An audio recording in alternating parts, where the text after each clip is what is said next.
Presiden Joko Widodo mengajak seluruh kepala daerah, menteri, dan pejabat untuk kompak bersama-sama menghadapi ancaman inflasi. Ekonomi dunia pada 2023 akan gelap. Is that the sharp slowdown in global growth deepens into global recession.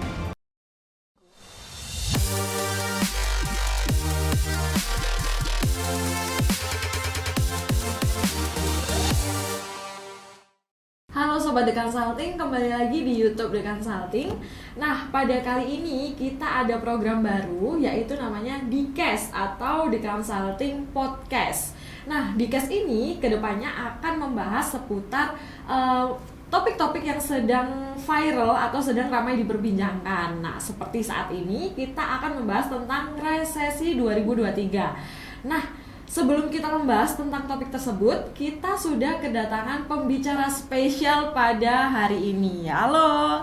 Halo. Ya. Halo. Jadi ini ada Rio Krisdiantoro. Saya manggilnya siapa nih? Panggil Mas aja ya biar kelihatan Oke, lebih Mas muda. Rio ya berarti. Ya. Mas Rio. Oke, Mas Rio. Seperti yang tadi saya sudah sebutkan bahwa hari ini kita akan membahas seputar resesi 2023. Oke, siap. Nah, banyak banget nih Mas Rio yang sudah dibicarakan di luar sana mengenai resesi ini. Nah, seperti yang kita tahu bahwa mungkin orang-orang taunya seperti saya ya, itu resesi adalah dampak dari COVID-19 yang kemarin seperti itu. Karena ada stuck ekonomi di sana. Betul. Pastinya ada beberapa anak-anak muda, ada pebisnis juga atau anak-anak muda yang baru terjun ke dunia bisnis itu juga bingung mengenai resesi 2023 ini. Nah, sebagai pembicara hari ini, Mas Rio mungkin ada seputar resesi yang akan nantinya dibicarakan di sudut pandang pebisnis gitu ya Mas Rio ya? Boleh, siap. Mungkin langsung saja masuk ke topiknya supaya teman-teman nggak menunggu lebih lama lagi. Menurut Mas Rio, resesi 2023 ini untuk pebisnis itu seperti apa sih Mas?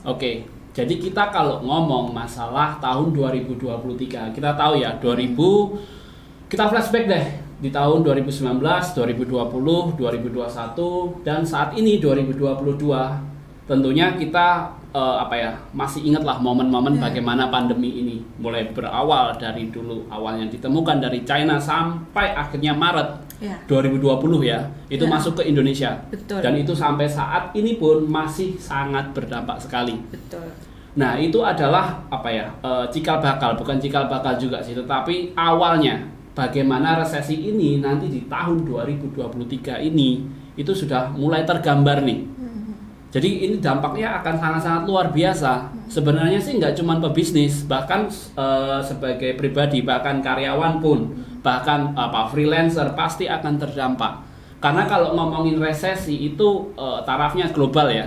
Jadi sudah tidak pandang bulu lagi mau pebisnis, mau karyawan, mau siapapun itu. Bahkan mungkin ASN pun pasti akan berdampak, baik secara langsung ataupun enggak. Jadi resesi ini 2023 gambaran saya, ini pendapat saya pribadi yaitu benar-benar nyata. Jadi bagaimana sih atau apa sih nanti yang harus akan kita lakuin gitu ya. Itu ada beberapa yang mungkin yang harus diperhatikan juga gitu loh. Jadi resesi ini bisa juga terjadi, bisa juga enggak terjadi karena kondisi suatu negara berbeda-beda. Tapi kabar bagusnya, nah ini ada beberapa. Ternyata ada kabar bagus ya? Iya, di balik resesi ini nanti atau ancaman resesi nanti di tahun 2023 itu ada satu kabar bagusnya, yaitu di negara kita Indonesia. Saya membaca beberapa data dan juga berita gitu ya, bahwa di kawasan Asia Tenggara Indonesia cukup di posisi yang cukup bagus. Dalam hal apa? Yaitu dengan kestabilitas ekonomi kita. Bukan berarti 2023 kita akan terbebas dari resesi, enggak. Jadi nggak ada yang menjamin bahwa Indonesia bakalan bebas resesi, enggak. Tetapi ada juga kemungkinan bahwa Indonesia juga pasti akan terdampak. Nah, kenapa kok Indonesia bisa jadi bukan sebagai menjadi ekonomi yang stabilitasnya cukup bagus gitu ya? Itu dari beberapa data atau beberapa berita gitu ya. Yang saya baca itu Indonesia karena memiliki kawasan ekonomi yang bagus ya, bukan kawasan ekonomi tapi memiliki wilayah yang bagus. Karena berbagai sektor di Indonesia itu kita mempunyai sumber daya alam kita tahu yang sangat melimpah. kemudian apalagi kemarin mungkin minyak sawit yang kapan hari sempat kita mengalami bahwa ada krisis minyak goreng. Krisis minyak goreng. Betul, itu juga sangat berdampak. Jangankan resesi, dari krisis minyak goreng saja kita itu sudah berdampak. Gimana nanti? Iya. Resesi gitu kan? Sudah goyang ya? Ya, minyak goreng aja bayangin sekarang mau beli gorengan di pinggir jalan aja sudah, wah harga minyak naik pasti ikut naik nih. Nah kabarnya sekarang bahkan gorengan sudah naik, minyaknya turun, gorengannya nggak mau turun. Iya bener. Bahkan dulu itu ada gorengan yang 500 sekarang jadi 700. Iya, dari situ 1000 kayak gitu. Betul, itu sudah jadi hal yang seperti apa ya? Menurut saya resesi bukan hal yang menakutkan, bukan hal yang gimana gitu ya. Tetapi kita harus siap untuk menghadapi, ya. Kita harus siap untuk menghadapi resesi ini.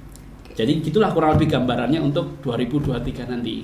Padahal resesi itu nggak semenakutkan itu seharusnya. Ya, seharusnya kalau kita sudah siap. Betul. Nah, ini kan sudah menyinggung persiapan ya.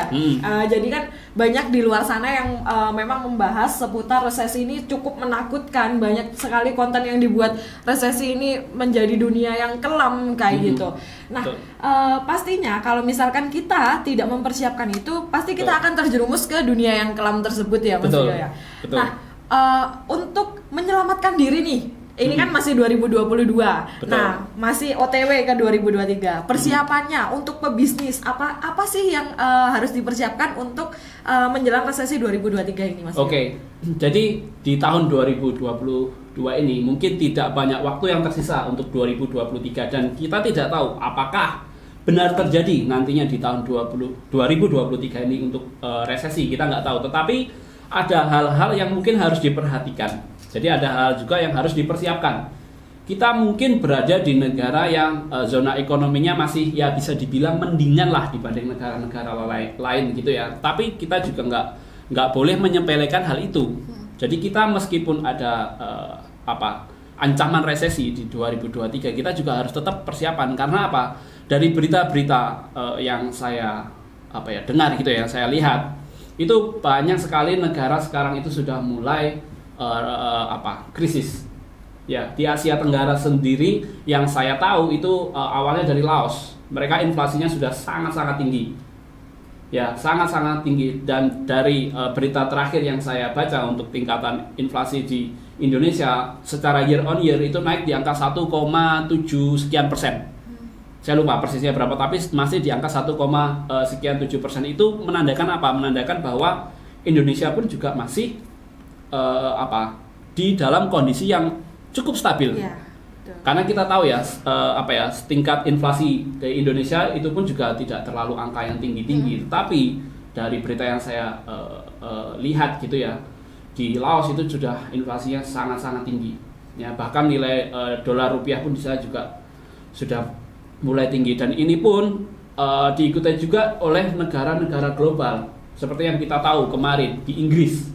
Di Inggris mereka sudah sangat-sangat merasakan krisis, terutama dampak dari kita ngomong di lain hal yaitu perang ya antara Rusia Ukraina, dan itu akan sangat berpengaruh bagi negara-negara Eropa. Nah, jadi hal-hal itu yang menjadi patokan kita juga. Karena apa? Karena di Indonesia sendiri sebenarnya juga memiliki tren. Ya, trennya itu seperti apa sih? Sebenarnya di Indonesia itu lebih banyak mengikuti negara-negara yang sudah maju. Trennya seperti apa? Jadi mereka sudah kejadian, barulah Indonesia yang akan menyusul. Tren yang saya lihat dari pendapat saya pribadi itu seperti itu. Mungkin saat ini belum, tapi nggak tahu 2023 nanti seperti apa. Nah, untuk itu para pebisnis ini harus hati-hati. Harus hati-hati dalam hal menyimpan atau asetnya. Jadi ada langkah-langkah yang harus dilakukan nih. Salah satunya adalah mulai memikirkan untuk investasi. Jadi atas pebisnis ya, nih sudah kita ngomongin pebisnis nih. Pebisnis yang sudah memiliki katakan laba, sudah punya duit lah ya. Jangan semuanya 100% komponennya itu berupa liquid. Maksudnya aset liquid itu ya kayak uang, emas dan lain sebagainya. Itu malah sangat hati-hati karena inflasi yang di depan ini akan segera terlihat. Akan segera terlihat. Jadi aset liquid itu benar-benar mulai dipikirkan. persentasenya harus benar-benar mulai diperhitungkan. Karena liquid kita tahu kita butuh, karena itu untuk kebutuhan operasional dari perusahaan ya, gitu. Nah, tetapi aset yang non liquid itu kita harus bisa menyisihkan juga untuk apa? Untuk tabungan di masa yang nanti di tahun 2023. Jadi meskipun resesi, setidaknya kita tidak terlalu KO lah.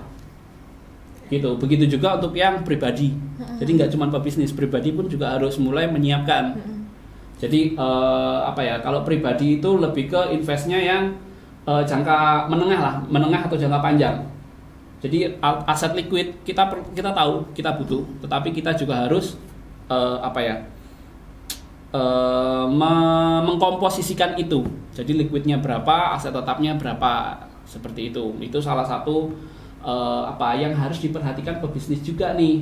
Nah, belum lagi nih ngomongin suku bunga. Jadi dari berita terakhir ya yang saya baca gitu, suku bunga di Indonesia sekarang sudah naik mengikuti bunga dari The Fed atau di Amerika.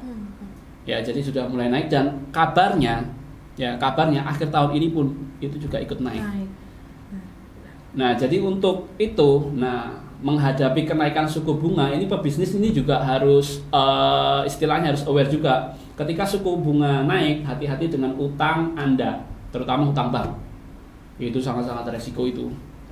Kalau bunga biasa harum ya? Ya kalau bunga biasa harum, bunga mawar dikasih wah.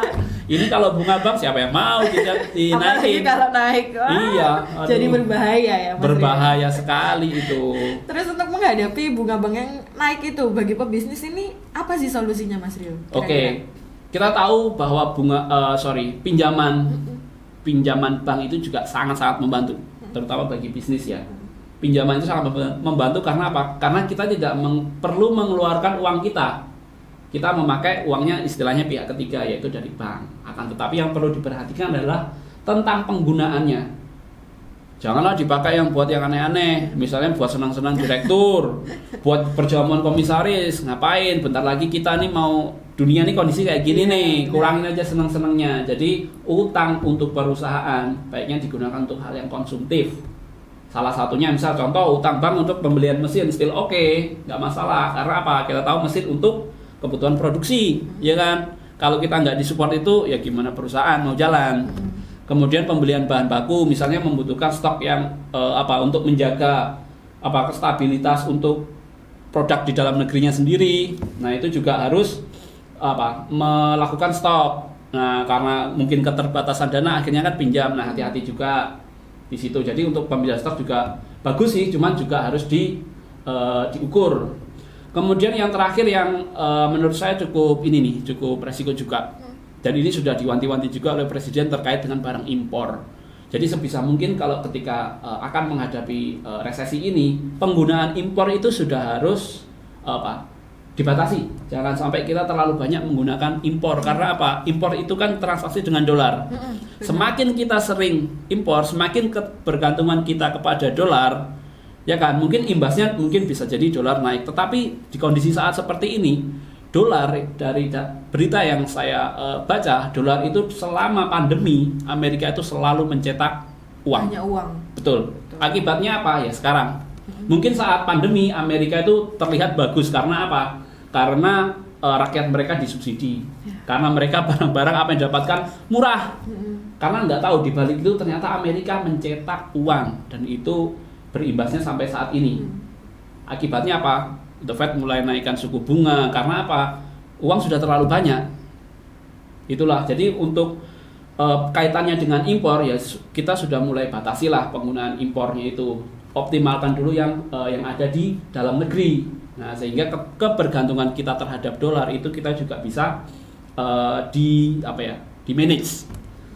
Nah, kurang lebih itu tadi untuk tips-tips ya bagi pebisnis. Jangan sampai uang itu buat foya-foya, masa utang buat foya-foya kan gimana? Iya benar. Pengelolaannya juga pasti kacau nanti. Iya benar. Jadi meskipun kita kembali lagi setelah pandemi, terus pasti orang-orang, wah aku ingin foya-foya, aku ingin liburan ke sana, liburan ke sini. Pasti banyak perusahaan yang ayo kita liburan kayak gitu. Betul. Ternyata dibaliknya jangan sampai kebablasan untuk liburannya ya. Jadi lebih baik investasi ke hal-hal yang memang dibutuhkan produksi atau jalannya dari perusahaan tersebut ya Mas Rio. Betul.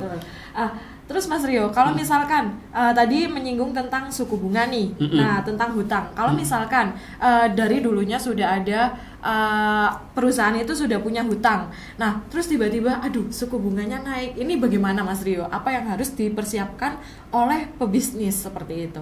Oke. Ketika kita sudah memiliki hutang ya, terutama di masa lalu, mungkin bahkan sebelum pandemi pun kita sudah memiliki banyak utang. Terus apa sih yang harus dilakukan gitu ya? Pertama pasti sebisa mungkin segera tutup. Karena hutang untuk masa prediksi resesi ini itu pun juga cukup beresiko. Karena apa? Mungkin yang dulu angsurannya sekitar 10 juta naik jadi 12 juta, 15 juta gitu ya. Nah, itu cukup resiko karena itu uang yang harus kita keluarkan. Kita harus spend money untuk itu. Yang biasanya keluarnya 10 sekarang jadi 15, itu akan menjadi dampak tersendiri. Jadi sebisa mungkin segera kurangi. Kalaupun tidak bisa, harus ini coba pikirkan opsi lain. Mungkin bisa penambahan modal bagi seluruh pemegang saham. Mungkin bisa diberikan opsi itu dengan jaminan apalah gitu, atau proyeksi ini harus segera naik, harus segera ditambahi permodalannya untuk menutup hutang sehingga kita bisa survive, menghemat dana sekian untuk keperluan apa yang lebih produktif. Itu bisa menjadi satu langkah strategi gitu. Jadi kalau yang utang-utang yang sudah lama sebisa mungkin segera ditutup sih gitu. Itu sih kurang lebih kalau masalah utang ya. Kalau ngomongin utang sih sebenarnya ya ada plusnya ada minusnya sih. Apalagi kalau menghadapi 2023 yang kata orang yang akan kelam ini ya. Nah, kita benar-benar juga harus mulai bersiap gitu. Salah satunya yaitu utang-utang segera ditutup, kemudian diinvestasikan sebagian itu ke harta yang bisa dipakai untuk jangka menengah atau jangka panjang. Jadi komposisinya tetap harus diukur sesuai dengan kebutuhan masing-masing tentunya gitu.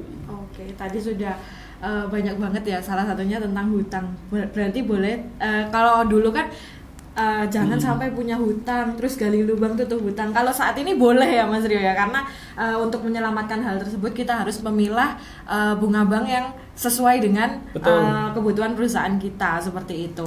Nah, tadi sudah disinggung juga mengenai dampak-dampak apa saja yang akan dihadapi oleh pebisnis ke depannya. Ternyata 2023 ini nggak sekelam itu loh ternyata. Kalau misalkan kita mempersiapkan dengan baik, dengan hati-hati, mengetahui apa yang harus kita lakukan, terus kita juga harus menekan apa yang harus kita lakukan, seperti itu ya Mas Rio ya. Betul. Nah, terakhir nih sebelum kita menutup podcast pada sesi kali ini, menurut Mas Rio apa sih kata-kata terakhir sebelum untuk pebisnis di luar sana ketika menghadapi resesi ke depannya, atau tips singkat aja dari semuanya itu kita rangkum jadi satu dan ini berguna untuk pebisnis di luar sana, begitu ya Mas Ria? Oke.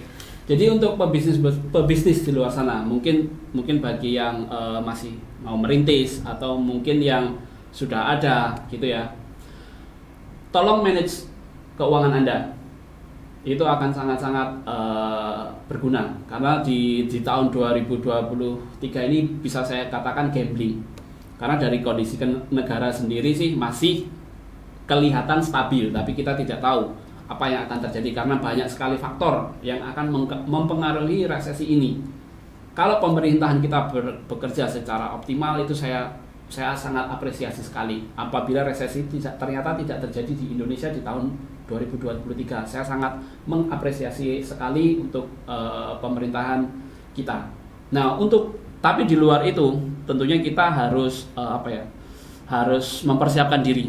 Nah, kurang lebih adalah masalah hutang tadi seperti yang saya singgung, itu sebisa mungkin pilihlah bunganya yang lebih rendah. Kalaupun kita tidak bisa menutup, pilihlah bunga yang setidaknya lebih rendah. Ya, kedua adalah masalah aset. Masalah aset kita harus benar-benar bisa mengkomposisikan. Jadi berapa sih yang harus yang bisa jadi aset liquid, berapa sih yang harus diinvestasikan, jadi harus benar-benar bijak. Untuk dividen itu saran saya mending ditahan dulu. Terus bagi Anda terutama mungkin yang owner-owner, yang pribadi, misalnya kita sudah jenuh nih kemarin nih pandemi, kita nggak bisa kemana-kemana, ya tahanlah sedikit lagi untuk 2023 sambil kita lihat sikon. Tahan dulu, jangan beli-beli yang barang-barang yang mungkin manfaatnya tidak terlalu berdampak ya di kehidupan kita.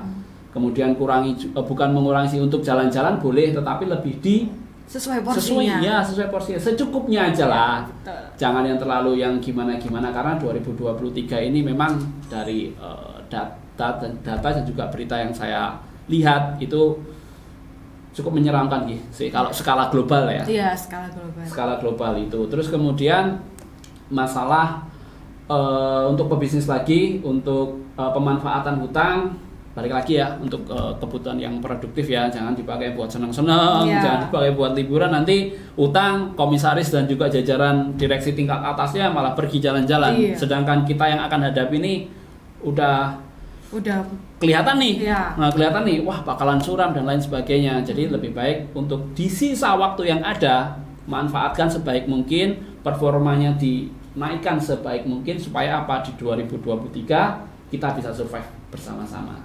Benar, kita harus survive bersama-sama ya. Ini kata-kata dari Mas Rio pada sesi podcast hari ini seperti itu.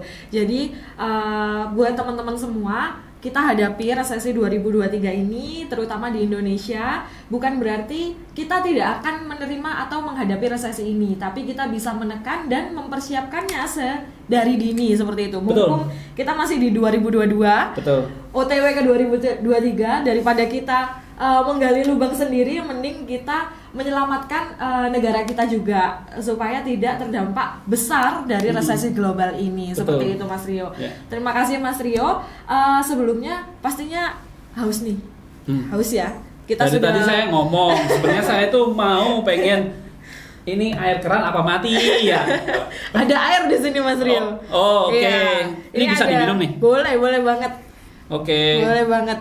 Boleh dibawa pulang, boleh diminum hari ini juga. Ini apa di endorse ya? Endorse bukan? Ini kan podcast baru Mas Rio. Wah, podcast baru udah dapet gini ya nih. Iya, jadi kalau misalkan kedepannya oke nih teman-teman suka, pasti lebih banyak lagi ya di sini. Iya, ditunggu ya. Iya. Jadi ini ada minuman Cheers. Jadi minuman Cheers ini bukan bukan minuman biasa teman-teman. Jadi punya tagline sendiri, yaitu healthy water. Jadi seperti itu. Jadi banyak banget kegunaan dari air Cheers tersebut. Jadi lebih siap menghadapi resesi 2023 ini Mas Rio. Ini dari logonya pH kurang dari 8,5. Bener banget. Bagus banget ya air. Soalnya pH ketinggian itu juga nggak enak di sini. Betul. Jadi ini boleh diminum ya? Saya minum ya? Boleh. Jadi bukan hanya mempersiapkan resesi 2023, kita juga mempersiapkan kesehatan kita ke depannya dengan meminum air Cheers. Siap. Oke, teman-teman semua, itu tadi pembicaraan kita mengenai resesi 2023.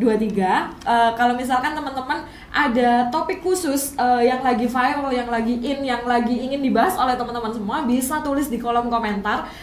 Atau teman-teman ada masukan atau aduh ini kurang kayak gini supaya podcast ini terus berjalan dan Cheers ini terus ada gitu kan, ada yang menopang kita juga, teman-teman bisa tuliskan di kolom komentar juga. Dan jangan lupa untuk subscribe, like dan komen serta share ya Mas Rio ya ke semua sosial media kalian. Untuk mendapatkan insight baru dari The Consulting, terutama di program kita yaitu di Cash ya. Nanti kalau nggak rame nih acara bisa bungkus nih. Ya bisa bubar. Nanti saya harus bertanggung jawab ini. Oke, terima kasih teman-teman. Sampai jumpa di sesi yang lainnya.